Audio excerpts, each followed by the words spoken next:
Let us start this lecture with a thought process. Every human being is spiritual in heart by birth, and that we will when we go along with modern life. Let us now recall what we learnt in the last lecture. In the last lecture, we started discussion on how does the specific volume vary with that time, and little qualitative way we looked at, and we defined various time like your residence time for gas phase reaction, ignition delay time, and these two times are known as the total residence time for a non-hypergolic propellant. In case of hypergolic propellant, we also define two time, one is liquid phase combustion time and gas phase combustion time, and sum of these two are basically residence time. And later on we moved into the discussion about the combustion chamber geometry, how it is important for ascertaining the completeness of combustion, and we also looked at little phenomenological analysis and try to relate this the characteristics length and to the residence time.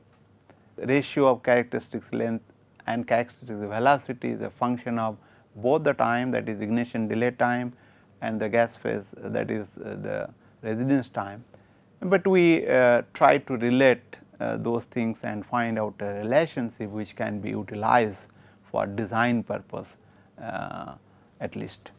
And then we looked at some data of the characteristics length, and then we conclude that characteristics length is dependent on the type of propellant, and also before that we discussed characteristic length is dependent on the injection system. And when you talk about injection system, there are several parameters which comes into picture. Those parameters are the pressure drop across the fuel, oxidizer, type of propellant, type of injectors, injector distribution, turbulence level, and so on and so forth. So, therefore, it is very important to look at the characteristics length, and which is being generally used for design purposes. And today we will be discussing about basically what are the shapes of combustion chamber we can have in case of liquid propellant rocket engines. There we have decided the characteristic length, from that one can really find out what is the length of the combustion chamber, and however what will be the shape. Of course, in your mind the cylindrical shape will be definitely there. So, let us look at the cylindrically shaped combustion chamber, which is having certain length, and if I consider this is your LC, and this diameter is having basically DC, that is your diameter of the combustion chamber. So, this shape is a cylindrical in nature, and which is generally being used, and that is the common thing to be used. Keep in mind that for a particular combustion chamber volume, I can have a smaller diameter, and then the length has to be increasing. If the diameter is less, then of course the surface area will be higher, and then heat transfer one has to look at it, and if the length is more, then the pressure drop will be higher.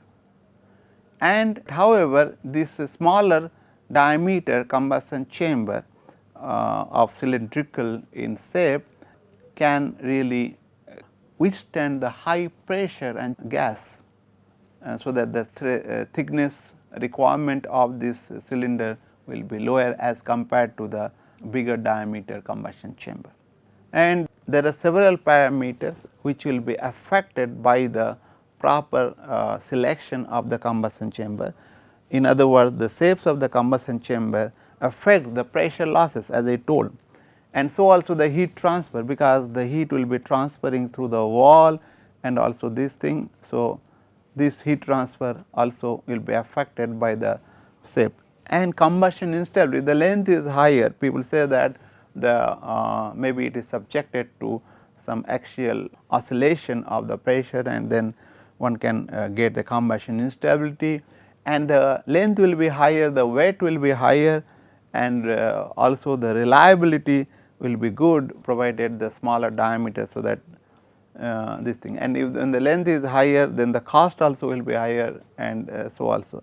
However, the diameter is bigger, then the drag of the engines may be higher. That depends upon what is the range with which one can operate. So, this is the cylindrical combustion chamber, which is being used profusely at this moment across the globe. But there are several other shapes one can think of. One is the spherical combustion chamber, and spherical combustion chamber is basically the one which I have shown here. It is having higher surface to the volume ratio, and so that the space utilization will be very good. However, it is having the problem is that how to mount this injector, because the curved surface, one has to struggle to have this manufacturing, and also design changes has to be made. But here the major portion of this combustion length, if I consider this portion, right, kind of thing, this is your combustion length, right, and then that will be major length of this combustion chamber will be filled with this atomization and vaporization of the process, and very less time will be available for the combustion to take place in this portion. So, this portion will be basically combustion which will be taking place, and this is vaporization and atomization. So, as a result, the complete combustion may not take place, and beside this, it is difficult to fabricate this shape. However, it can withstand high pressure because this is spherical in nature, and manufacturing wise it is quite difficult. The German people had used this kind of spherical combustion chamber because of this inherent problem of manufacturing and incomplete combustions. Therefore, they abandoned this idea, and some people have now combined this spherical combustion chamber and cylindrical combustion chamber, come up with a new one which is known as near spherical combustion chamber, which is having a certain spherical portion of this thing combustion chamber. However, it is having a flat head, which is this is a flat head, where the injector head can be placed very easily without much problem. And here the length has been increased little bit for the same volume one, such that one can get a little larger residence time as compared to the spherical one, and so that the combustion can be more efficient, and then ensuring the better performance. Beside this, you can have various other things that can be diverging portion. There can be also the combustion chamber with a throatless nozzle. So, there are various varieties one can think of using that, so that can be, and the shape of the combustion chamber will be depend also on the imagination of the designer, and also the requirements at the hand. So, therefore, one can really find out various ways and means of that. Is the beauty of engineering, where you can have a lot of luxury of innovating and then making a new systems, so that it can be more efficient and amenable for better use. So, let us now look at the most important components which will be supplying the propellant to the combustion chamber, that is propellant feed system. Propellant feed system, if you look at, is very important, as I told, because this is required to inject the liquid with the help of high pressure gas or high pressure system. So, the as I told that it is very important to have a proper feed system, such that the pressure losses will be minimized. At the same time, you can operate for a longer range, and you can have also the high pressure such that atomization can be efficient and effective. So, depending on the type of system being used, the propellant feed system can be broadly divided in two categories. One is the gas feed system, other is turbo pump system. In case of gas feed, we use the high pressure gas to pressurize the liquid propellant, and which can be injected into the combustion chamber through the atomizer. And let us look at a typical gas feed system, in which case the high pressure gas being used in this tank, and generally the nitrogen, helium, argon gas are being used, which are inert in nature, and this will be at a high pressure tank. This is high pressure, the gas which will be stored. And then through this flow regulator and also the pressure regulator, there must be also the pressure regulator,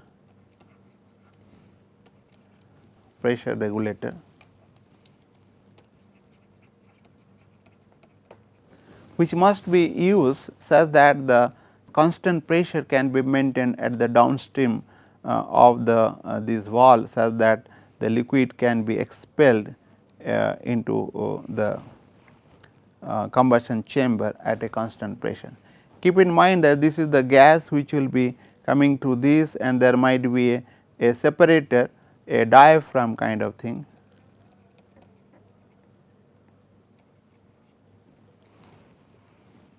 or a piston which is being used,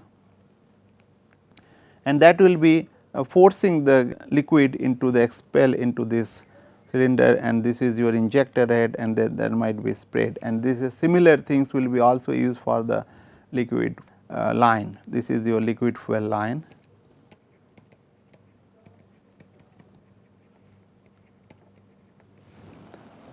And keep in mind that this gas feed pressure system is generally used for smaller thrust level rocket engines, as the duration of its operation will be dependent on how much gas is being stored, and also if the thrust is higher, then naturally the pressure of the injectant will be much higher. So, therefore, the pressure which will be requirement will be higher. As a result, this may not be good for the high thrust and long duration rocket engines.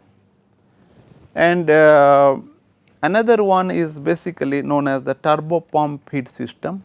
In case of turbo pump feed system, what is being used is that liquid oxygen or the fuel or the liquid oxidizer. It can be oxygen, it can be also the oxidizer, and in this case the in place of high pressure gas tank, the oxidizer pump and the fuel pump are being used. Generally the centrifugal pump are being preferred over the axial one, and keep in mind that this has to be now this pump had to be run by some external device, like generally the turbine is being used, or people can use also motor, but in rocket engines we cannot have that electrical energy to be used, therefore, we use a turbine. And for that you need to run the turbine, you need a gas generator. We use this oxidizer and fuel and burnt in this is your gas generation or a combustion chamber to produce some gas which will be passing through this, and it will be generating the power, right, and then of course it will be expanded and exhaust at the exit of this turbine, and then this power will be transferred through the gear box to this fuel pump and the oxidizer pump. And keep in mind, to start this liquid turbo pump system, we need to have certain amount of high pressure gas such that you can start and initiate the process. Later on, the turbo pump system will be running of itself once the turbine is started running. So, this is the basically the gas feed system and turbo pump feed system what is being used. If you look at each component are quite complex. I have just shown in a schematic diagram, but it's really the turbo pump system needs a lot of mechanical components like your pump. In the pump itself, there will be several various component, impeller, diffuser and several other things, and the bearing, shaft. This is your shaft, as I told, gearbox, and then combustion chamber, and several other components which are not being shown like a pressure regulator, flow regulators and several components. So, turbo pump system is basically quite complex and intricate to design and develop, and as compared to the gas feed system. Therefore, the gas feed system is used for a smaller and short duration liquid propellant rocket engines. So, let us now classify the liquid feed systems. If you look at liquid propellant feed system based on the pressure level what is required, we can have the gas pressure feed system, and then we can have the turbo pump feed pump systems. And gas pressure feed system again divided into three categories. One is high pressure inert gas, as I told, nitrogen, argon, helium, and can be used. And there is another one which is known as the vaporized propellant gas. That means you just use some liquid propellant and vaporize into due to using some heat or some other process, so that it can vaporize and the pressure will be increasing in a closed chamber. And there is another one which is used known as the chemically generated gas, and this chemically generated gas can use either the solid propellant or the liquid propellant. So, one can say that solid propellant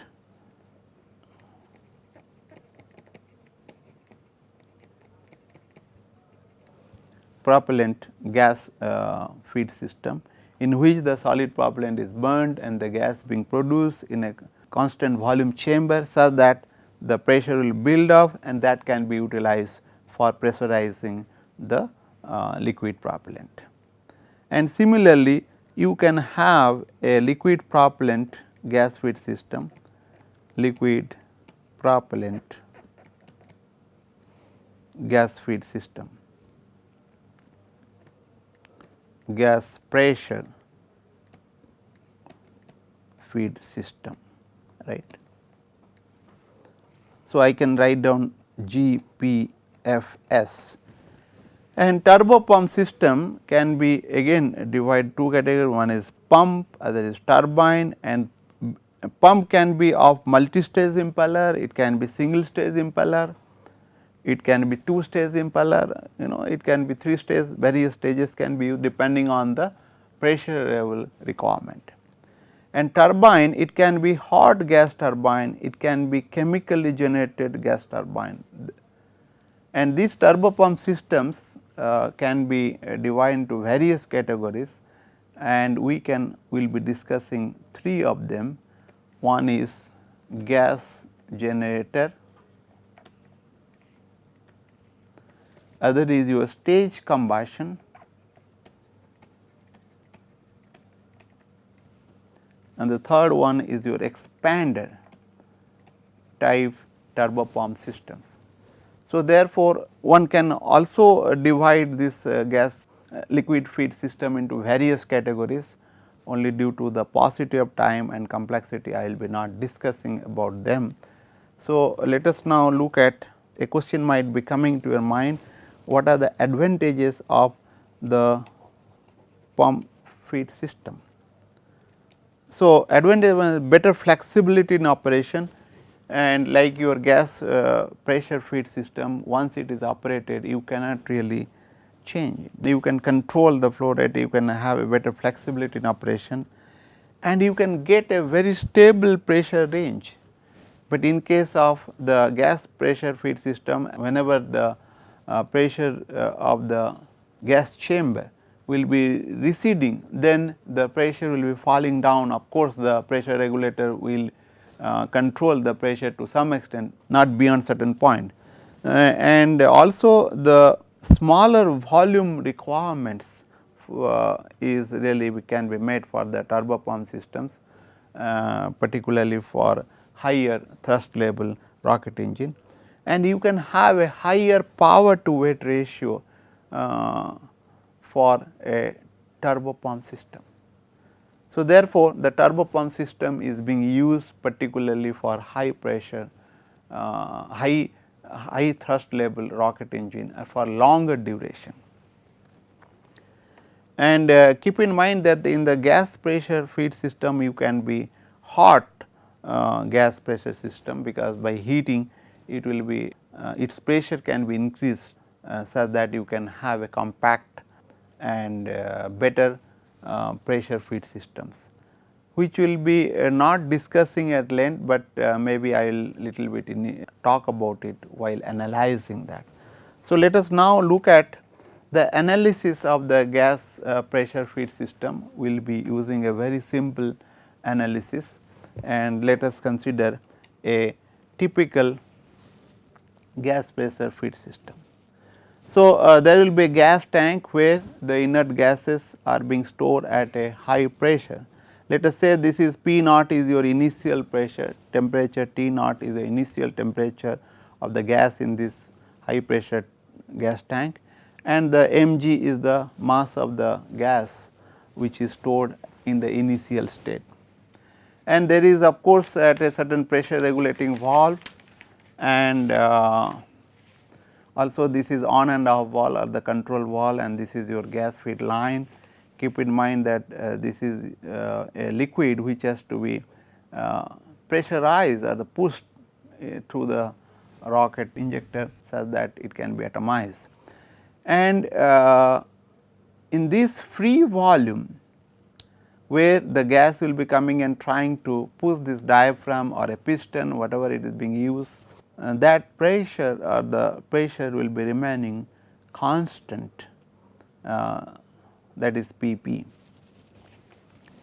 And when this pressure regulator and the on and off valve is open, and then the gas will be pushing this to that pushing this gas and liquid into the atomizer, and let us say that at the end of this supply of this propellant, the P naught will be coming to that PR, and this I call as basically residual pressure. Residual pressure is that, and T naught is your T residual temperature, and beyond this residual pressure one cannot really operate it, because the pressure regulator will not work below this. So, Tr is your residual temperature. We will be now analyzing it, and the design requirement is that low molecular weight gas will be using high gas density, and minimum gas weight should be and high stress density ratio.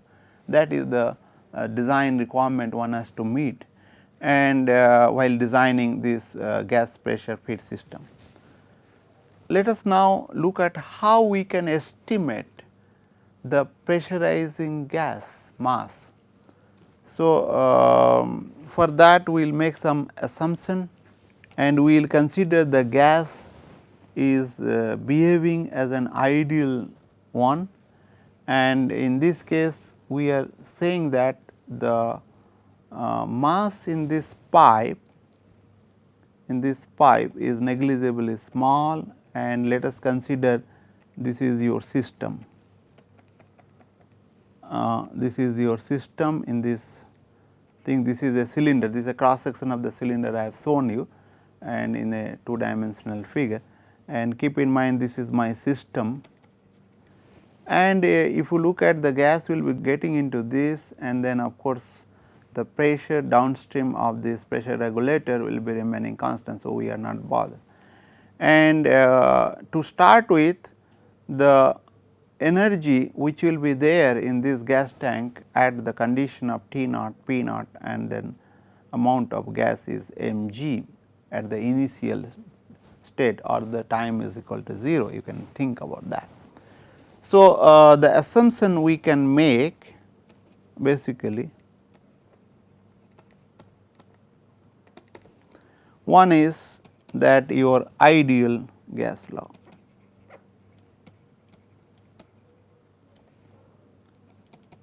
and we are considering the adiabatic process, no heat being transferred, although the gas is expanded in this gas tank from higher pressure to the lower pressure. Keep in mind that PR will be much lower than the P naught, and so also the TR will be much lower than the T naught. And other assumption one can make is that the mass in the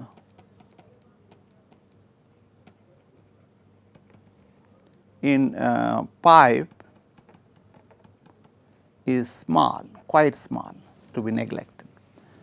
So, what we will do, we will basically look at energy balance, as we know that gas stored in this tank at a higher energy level, and then during expansion it reduces, and that energy utilized to expel the liquid propellant at a high pressure into the combustion chamber. So, by invoking first law of thermodynamics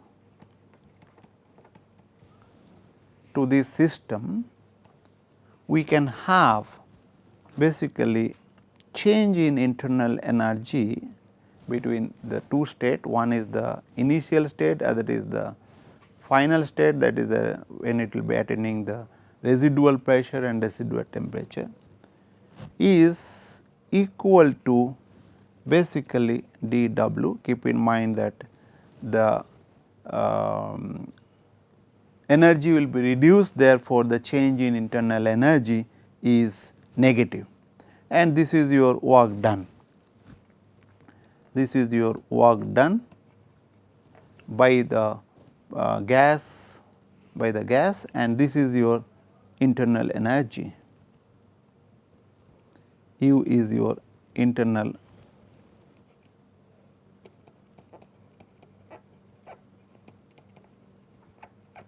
energy change.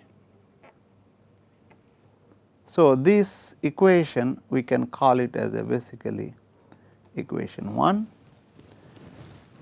and if you look at, I can write on this as basically U2 minus U1, right, is equal to what is your final energy which will be there, that is the sum of the internal energy of the residual gas. The internal energy of residual gas, if you look at U2, will be consist of internal energy of residual gas Mr CVTR. This portion is basically internal energy of residual gas plus the internal energy of the propellant tank, that is because the gas is coming in out, that is MP during this operation into CV into TP.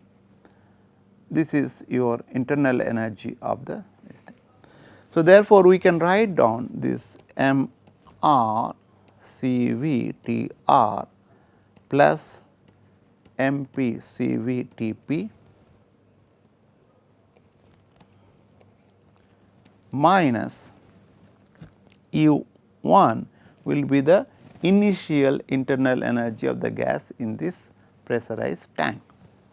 So, that will be M naught CV T naught.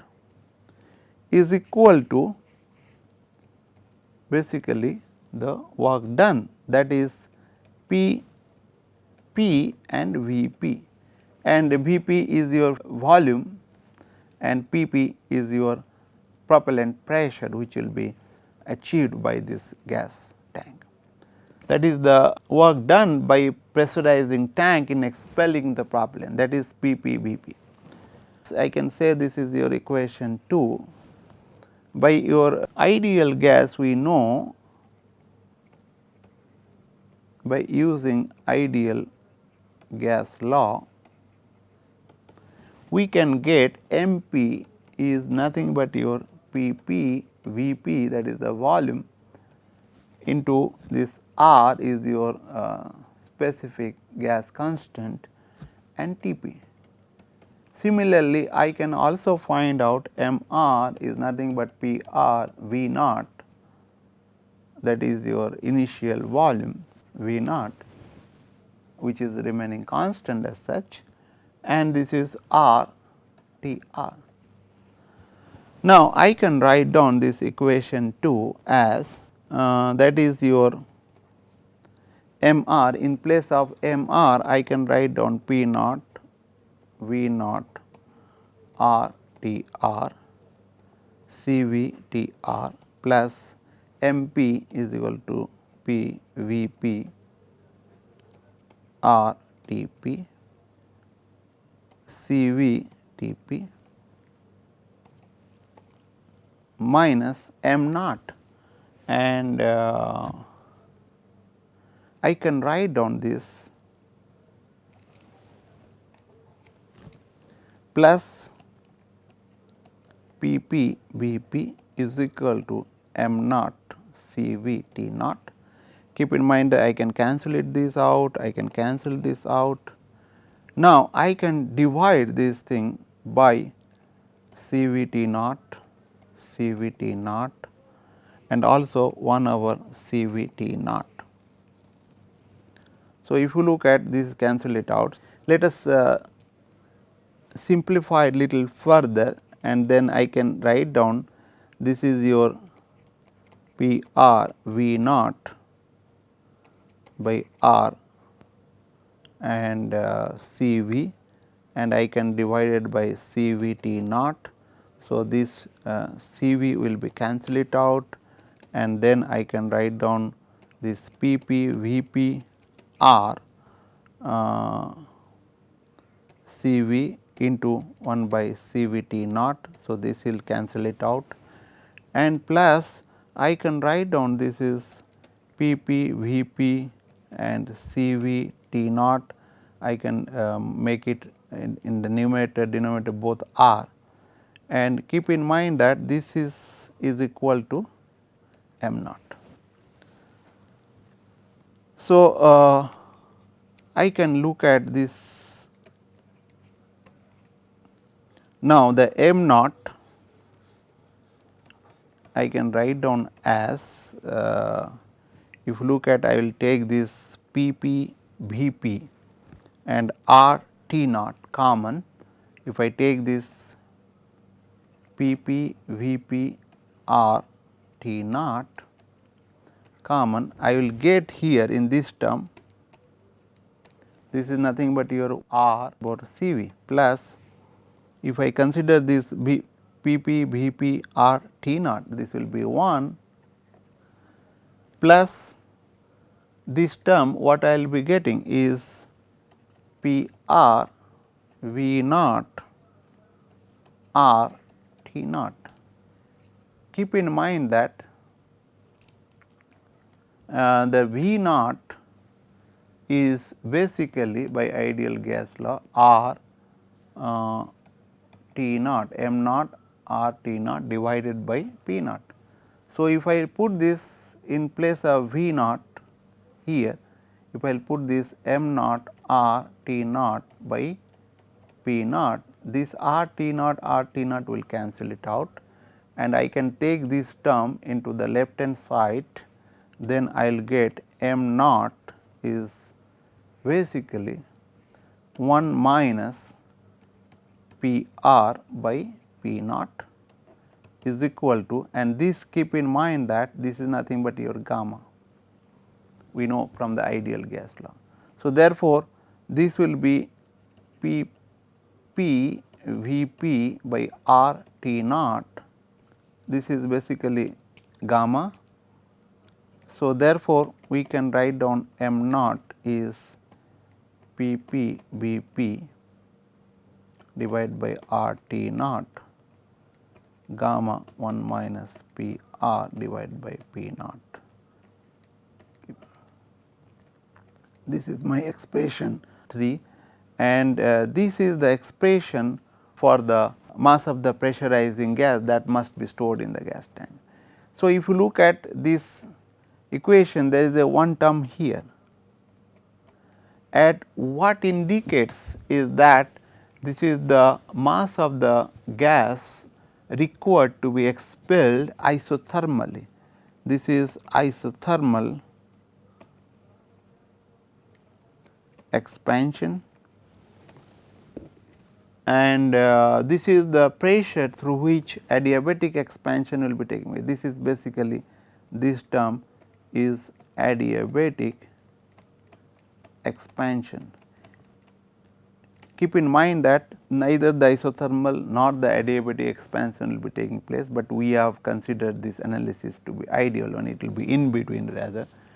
And if I consider this R, instead of R I can write down Ru by molecular weight.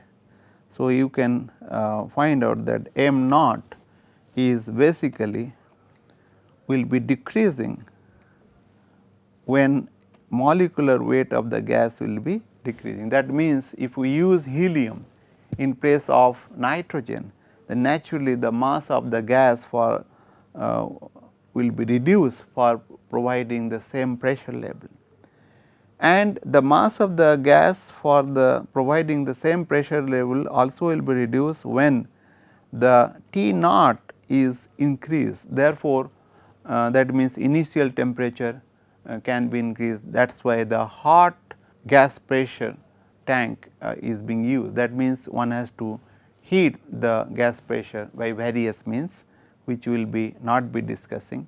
So, therefore, with this simple analysis one can really find out the what is the mass of the gas that can be stored, and then this portion is for this term is basically the mass of gas required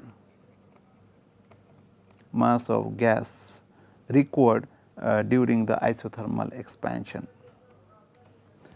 So, with this I will stop over, and in the next lecture we will be discussing about turbopump heat system by considering an example. So, thank you very much.